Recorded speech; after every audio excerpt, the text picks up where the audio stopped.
반갑습니다. 세례의 문답 교육에 앞서 기도하고 시작하도록 하겠습니다. 하나님 감사합니다. 우리에게 생명과 구원을 허락하시고 또 좋은 교회로 인도하여 주심에 하나님 감사합니다. 이번 세례 문답 교육을 통하여서 하나님을 그리고 주의 교회를 더 잘 알게 하여 주시고 우리 신앙생활에 유익이 있을 수 있도록 주여 인도하여 주옵소서. 예수님의 이름으로 기도드립니다. 아멘. 오늘은 7과 8과 9가 세례문답 교육을 진행하도록 하겠습니다. 먼저 7과는 교회론에 관한 내용을 포함하고 있는 부분입니다. 1번 문제를 보시면 교회란 무슨 뜻인가 라는 질문으로 시작하는데요. 교회는 하나님께 부름받은 택한 자들의 모임이란 뜻을 가지고 있습니다. 그래서 그 교회를 어떻게 또 나눌 수 있느냐에 관한 내용이 2번과 3번 문제에 제시되어져 있습니다. 2번을 보시면 지상교회와 천상교회의 차이는 무엇인가 라는 질문인데요. 지상교회는 거룩한 투쟁을 계속하는 전투적 교회로, 그리고 천상교회는 승리를 찬송하는 승리적 교회로 정의하고 있습니다. 3번을 보시면 유형교회와 무형교회라는 개념이 등장을 하는데요. 먼저 답을 보면 유형교회는 참 신앙을 고백하는 자들의 유기적 지상 조직체다. 그리고 무형교회는 성령의 부름을 받은 자들의 영적 지상 조직체다라고 표현하고 있습니다. 어떤 이들은 이 유형교회와 무형교회를 가시적 교회와 비가시적 교회로 구분하여 설명하기도 합니다. 유형교회, 무형교회, 그리고 지상교회, 천상교회, 가시적 교회, 비가시적 교회, 교회를 정의하는 여러 단어들이 있지만 가장 중요한 것은 그리스도가 각 교회의 머리 되심이다라는 겁니다. 이것이 교회의 핵심입니다. 4번을 보시면 교회의 외적인 특성 3가지가 제시되어지는데요. 먼저 첫 번째는 말씀과 말씀의 전파입니다. 그리고 두 번째는 성례의 정당한 집행이고요. 그리고 세 번째는 권징의 신실한 시행을 볼 수 있습니다. 교회는 말씀이 선포되어져야 하고 그 말씀이 전파되어져야 합니다. 그리고 두 번째는 교회는 성례의 집행이 있어야 합니다. 여기서 성례는 성찬과 세례를 말합니다.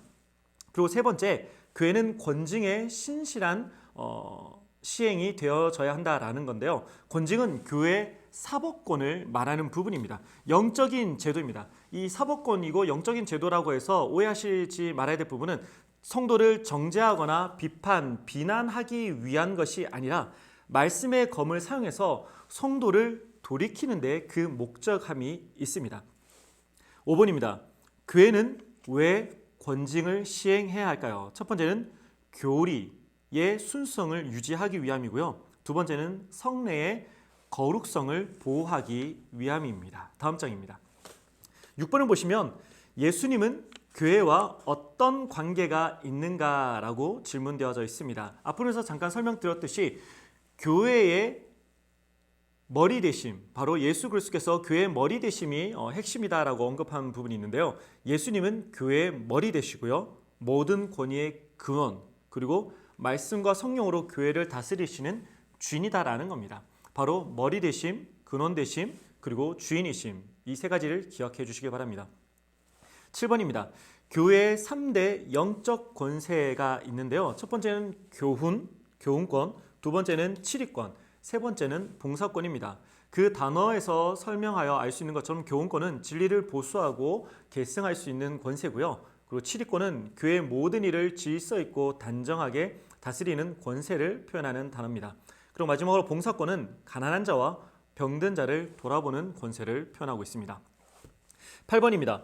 주일에 금할 일과 힘써야 할 일인 무엇인가? 주일에 하지 말아야 될 일과 해야 될 일은 무엇인가? 라는 질문인데요.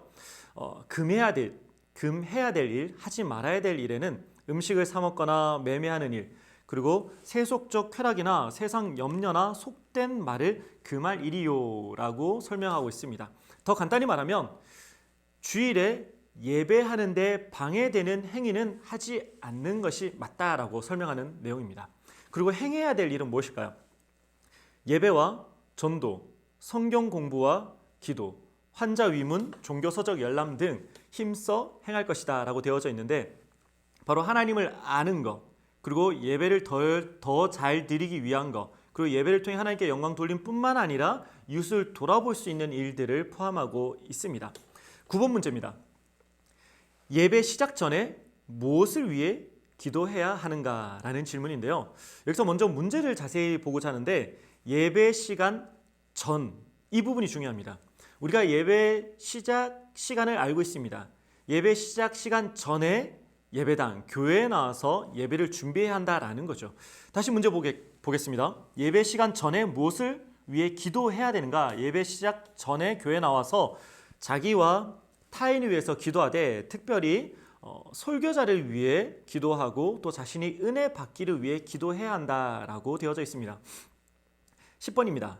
예배 시간에 취할 태도는 무엇일까요? 예배 시간 전에 이런 것을 위해 기도했다면 이제 우리가 예배 시간에는 어떻게 예배를 드려야 하느냐의 문제입니다.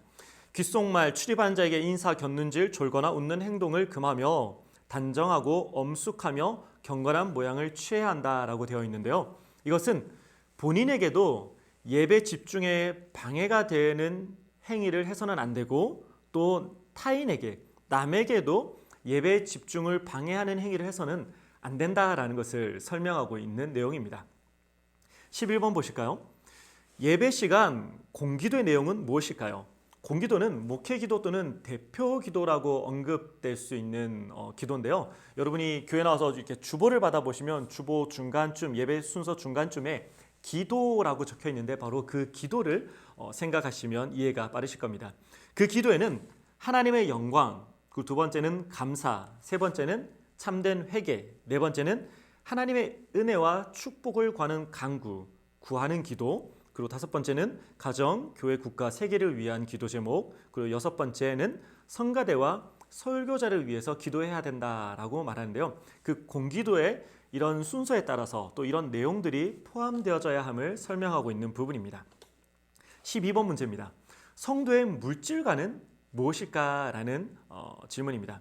모든 것을 하나님의 것으로 여기고 우리는 선한 청지기로서 관리해야 한다라는 내용인데요. 우리가 죄로 인해 죽을 수밖에 없었습니다. 죄로 인해 죽을 수밖에 없었던 우리를 하나님께서 예수 그리스도의 피로 우리를 값주고 사신 바 된 거죠. 따라서 우리는 주님의 것입니다. 우리가 주님의 것이니 당연히 우리가 가진 것도 주님의 것일 수밖에 없습니다. 그래서 다시 12번의 첫 번째 답을 보시면 모든 것을 하나님의 것으로 여겨야 한다라고 그래서 설명이 되어지는 거죠. 그리고 당연히 하나님의 것이니 우리는 선한 청지기, 그 물질을 맡아서 관리하는 자로서 살아가게 되는 것입니다.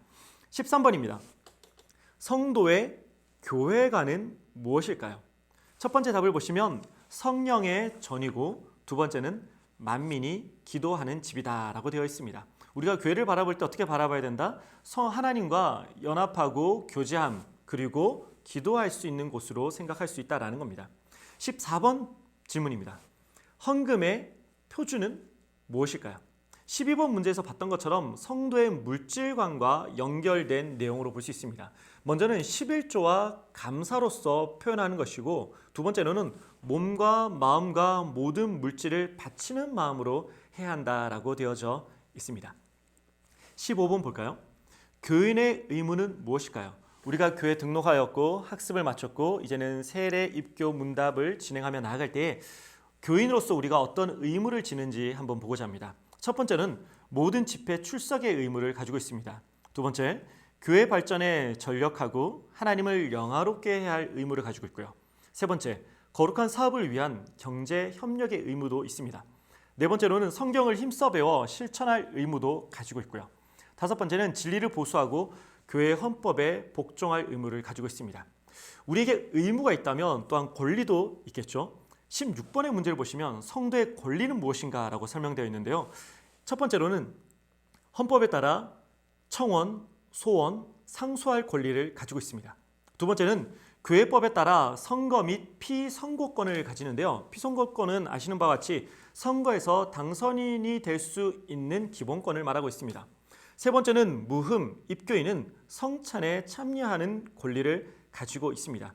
우리가 하나님 앞에서 입교하였고 세례를 받았다면 그 성찬에 참여할 권리가 있다라는 거죠.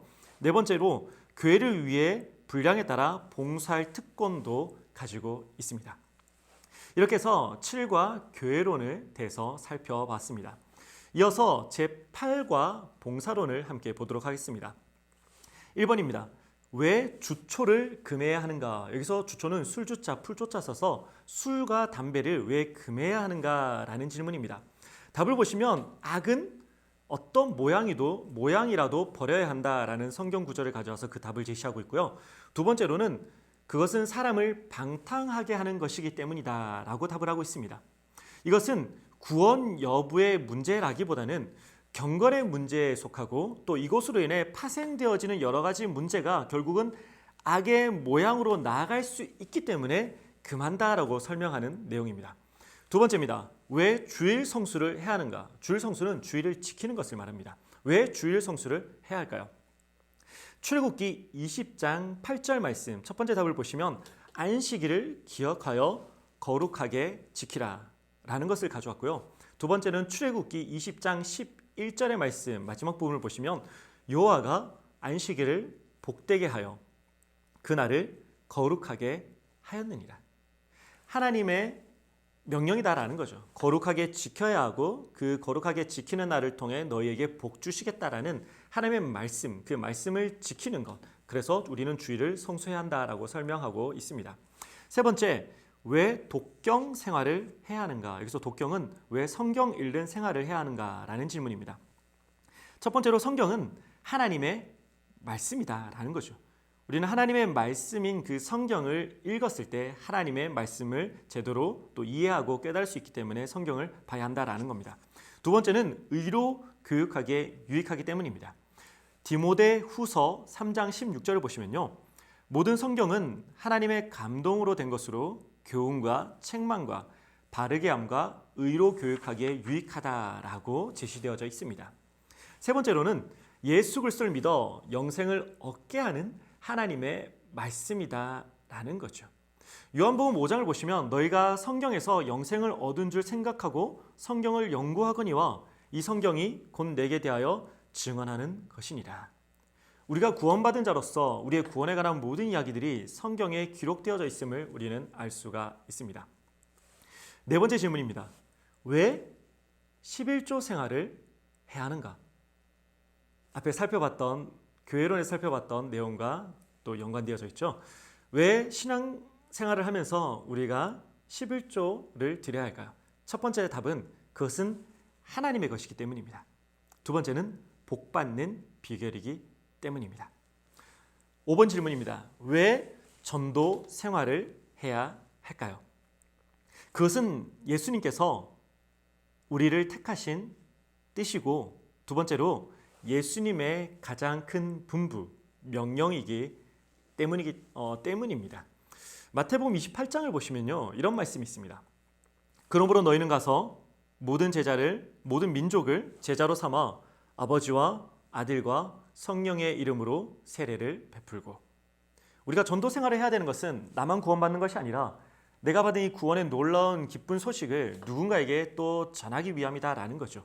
그것이 하나님께서 우리를 택하신 뜻이고 또 그것이 하나님의 명령이기 때문에 우리는 전도 생활을 해야 합니다. 6번 문제입니다. 예배드리는 시간에 암송하는 것들이 무엇이 있을까요? 첫 번째는 주기도문과 두 번째로는 사도신경입니다. 여러분 학습 과정을 마치셨기 때문에 주기도문과 사도신경은 한 번쯤 외워본 기억이 있으실 겁니다. 7번 문제를 볼까요? 왜 가정 예배를 드려야 할까요?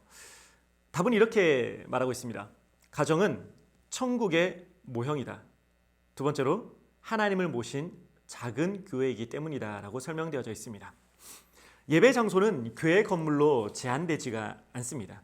여러분의 삶의 자리 그 어느 곳에서든지 특히 가정에서 하나님을 예배하기에 우리는 힘써야 하고 여러분의 삶의 자리 바로 가정도 예배 자리가 될 수 있습니다. 8번 출석해야 할 예배는 무엇이 있을까요? 우리 교회에 어떤 예배가 있는지 여러분 한번 꼭 찾아보셔야 하고요. 답은 이렇게 말합니다. 새벽 예배, 주일 예배, 수요 예배, 금요 예배. 다시 말해서 교회가 정한 예배는 모두 참석하는 것이 성도에게, 교인에게, 여러분에게 유익이 있다라는 것을 설명하는 부분입니다. 9번 문제입니다. 이웃에 대해서 어떻게 해야 하는가? 그 답은 누가복음 10장 27절에서 찾아볼 수가 있습니다. 누가복음 10장 27절에서 이렇게 말합니다. 내 이웃을 내 자신과 같이 사랑하라. 그리고 이번 답은 이렇게 말하죠. 원수까지도 사랑하며 핍박자를 위해 기도해야 한다. 누가복음 10장의 말씀을 기억하면 이번 답까지도 우리는 함께 연계해서 생각해 볼 수가 있습니다. 내 이웃을 내 자신과 같이 사랑하는 것. 이것이 바로 우리가 이웃을 대하는 자세가 되어야 합니다. 10번 문제입니다. 형제의 허물을 몇 번이나 용서해야 하는가? 마태복음 18장 22절에서 예수님께서 이렇게 말씀하셨어요. 예수께서 이르시되 내게 이르노니 7번뿐 아니라 7번씩 70번까지로 할지니라. 예수 그리스도께서 죄인인 우리를 위해 죽기까지 사랑하셨다라는 것, 우린 이 사실을 기억해야 합니다. 그렇다면 9번 문제의 답을 여러분 기억하십니까? 내 이웃을 내 자신과 같이 사랑하라. 예수 그리스도께서 죄인인 우리를 위해 죽기까지 사랑하셨고 또 내 이웃을 내 몸과 같이 사랑하라는 이 말씀을 기억한다면 그렇다면 우리는 형제의 허물을 용서할 수밖에 없다라는 것이죠. 한 번 더 기억할까요? 마태복음 18장 22절의 말씀입니다. 이렇게 우리는 8과를 마쳤습니다. 이제 이어서 제9과 종말론에 관한 내용을 함께 살펴보도록 하겠습니다. 1번 문제를 보시면요. 개인 역사의 종말은 무엇인가? 라는 질문이 있습니다. 그에 대한 답은 육체적 죽음으로 끝난다라는 거죠. 그럼 우리는 생각해 볼 수 있습니다. 과연 육체적 죽음이란 무엇인가? 성경에서 답을 찾아보면 육체적 죽음이란 것은 육체와 영혼의 분리를 말하고 있습니다. 그리고 분리라는 것은 육체적 생명의 마지막, 바로 종결을 뜻한다라는 것을 우리는 생각해 볼 수가 있죠. 그럼 우리는 3번의 문제를 보면 사람은 왜 죽음에 이르게 되는가라는 내용을 볼 수 있습니다. 그에 대한 답은요. 로마서 6장 23절에 나와 있습니다. 사람은 왜 죽는가? 죄의 삭은 사망이다 라고 되어져 있습니다. 죄의 형벌, 그 형벌에 따른 결과 바로 죄의 삭은, 죄의 값은 사망이다라는 거죠. 그렇기 때문에 사람은 죽음에 이르게 되었습니다. 성도의 죽음은 무엇인가? 4번 문제인데요. 성도의 죽음은 형벌이 아니라 거룩해져 가는 과정, 바로 성화 과정의 중요한 요소라고 되어져 있습니다. 5번 문제를 볼까요? 5번입니다. 사람이 죽으면 어디로 가는가? 악인은 형벌을 받아 지옥으로 가고요. 성도는 구원을 받아 천국을 향하게 됩니다. 그렇다면 우리는 그 다음 질문을 생각해 볼 수 있죠. 그렇다면 지옥과 천국은 어떤 곳인가? 지옥은 불신자들이 가는 곳입니다. 천국은 하나님과 천사와 성도들이 거하는 곳이고요. 그렇다면 우리는 죽은 육체가 어떻게 되는지 또한 궁금하게 됩니다. 7번 문제를 보면 죽은 육체는 어떻게 되는가? 성도는 생명의 부활을 하게 되고 불신자는 심판의 부활을 하게 됩니다. 이 내용은 요한복음 5장 28절과 29절에 기록되어져 있습니다. 제가 읽어드릴게요. 이를 놀랍게 여기지 말라. 무덤 속에 있는 자가 다 그의 음성을 들을 때가 오나니 선한 일을 행한 자는 생명의 부활로 악한 일을 행한 자는 심판의 부활로 나오리라. 성경은 죽음 후의 육체가 신자는 생명의 부활 그리고 불신자는 심판의 부활로 이어진다라고 설명하고 있습니다. 8번 문제입니다. 인류 역사의 종말은 언제인가? 인류 역사의 종말은 예수 그리스도의 재림, 예수 그리스도의 다시 오심으로 끝이 나게 되어집니다. 9번 문제입니다. 그리스도의 재림 전에 나타나는 사건, 무슨 사건들이 있는가라는 질문이 있는데요. 첫 번째로는 전 세계에 복음이 전파되는 일이 있습니다. 마태복음 24장에 그 답이 있는데요. 이 천국 복음이 모든 민족에게 증언되기 위하여 온 세상에 전파되리니 그제야 끝이 오리라. 그리스도의 재림 전에는 땅끝까지 주의 복음이 전파되는 사건이 있습니다. 두 번째로는 이스라엘의 회심이 있고요. 그리고 세 번째로는 큰 배도와 큰 재난이 있다라고 답이 되어져 있습니다. 여기서 배도는 이제 저희가 보는 게 개역 개정판인데요. 개역 개정판에서는 배도라는 단어 대신 배교라는 단어로 바꿔서 사용하고 있습니다. 배교는 신앙생활을 저버리는 행위를 말하고 있는 단어입니다. 4절을 보시면 4번 답을 보시면 적 그리스도의 출현이라고 되어져 있습니다. 그리스도의 재림 전에 적 그리스도들이 출현한다라는 거죠. 적 그리스도는 그리스도를 대적하는 예언된 통치자를 말하기도 하고 또 그리스도를 반대하는 모든 사람을 뜻하는 단어이기도 합니다. 그리고 다섯 번째 답을 보시면 표적과 기사, 전쟁과 기근, 지진, 하늘의 징조들이 있을 거다라고 답이 되어져 있습니다. 10번입니다. 그리스도는 언제 재림하시는가? 그때는 아무도 알 수가 없습니다. 그래서 1번 답을 보시면 아무도 알 수 없으나 매우 가까이 온다라고 되어져 있죠. 야고보서 5장 8절 말씀을 보시면요. 너희도 길이 참고 마음을 굳건하게 하라. 주의 강림이 가까우니라 라고 설명되어져 있습니다. 예수 그리스도께서 언제 오시는지 우리는 알 수 없습니다. 하지만 오신다라는 사실을 우리는 믿고 있습니다. 11번 문제입니다. 그리스도는 어떤 모습으로 재림하시는가? 주님께서 다시 이 땅에 오실 때 예수 그리스도는 어떤 모습인가라는 질문입니다. 첫 번째로는 육신적으로라고 되어져 있습니다. 그리고 두 번째로는 눈으로 볼 수 있게 비슷한 표현이죠. 사도행전 1장을 보시면 예수는 하늘로 가심을 본 그대로 오시리라 하였느니라. 예수님께서 이 땅에 성육신하셔서 살아가셨고 또 죽은 이후에 부활하시고 승천하시는 그 모습 보신 그대로 사람들이 본 그대로 다시 이 땅에 오신다라고 설명되어져 있습니다. 그리고 세 번째 답을 보시면 영광 중에 재림하십니다. 데살로니가 후서 1장 10절 말씀입니다. 그날에 그가 강림하사, 여기서 강림이란 건 돌의 출현 또는 내려오심을 표현하는 단어입니다. 강림하사 그의 성도들에게서 영광을 받으시고 모든 믿는 자들에게서 놀랍게 여김을 얻으시리니 라고 되어져 있습니다.